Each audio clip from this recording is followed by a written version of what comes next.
One of the kings of Syria named Saleh. He used to go out early in the mornings with his slave. He wandered around in the bazaars and the streets so that no one recognizes him, cover half of his face according to Arab custom, because he was kind and a friend of the poor.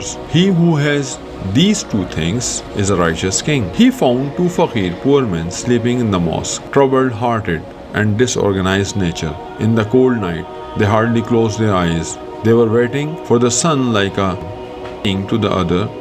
Will be any justice on the day of judgment? If these high-necked kings who are living in luxury, if I found these kings there in paradise with us, so I will not raise my head from the brink of the grave. Paradise is our country and abode, because the shackles of grief are at our feet today. O God, what happiness did you see from them throughout their lives?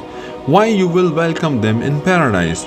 If Saleh came to the wall of my garden there, so I will break his skull with my shoe. When the Saleh heard this, then he did not see the expediency of staying there, hastily left the mosque until the sunlight took away the sleep from the creature's eyes. He immediately sent the slaves and summoned both of them. He sat on the throne with awe. He welcomed them with honor in his court. Both of them could not recognize the king and were shocked. The king showered them with generosity, washed away the disgrace from their existence. The two fakirs were sitting in amazement with the leaders of the army after the harshness of the cold and rain. A pauper who spends days and nights without clothes. His clothes were smelling of perfumes. One day, when they were sitting in the king's court with great splendor, one of them said secretly in the king's ear, "Oh, the one whose command bounds the world. Favorable people occupy high positions.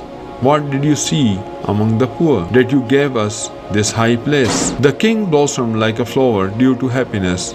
He laughed and said to the poor man, "I am not a person who is arrogant. Turn away from the poor because of oppression. So get rid of the bad habit with me. Never go to heaven and oppose me. I have opened the door of peace today, so tomorrow do not close the doors in front of me." The poor man was ashamed of this. If you are lucky, then take such a path. If you want greatness, take care of poor and needy. The same existence can enlighten the gathering, like a candle whose chest is inflamed.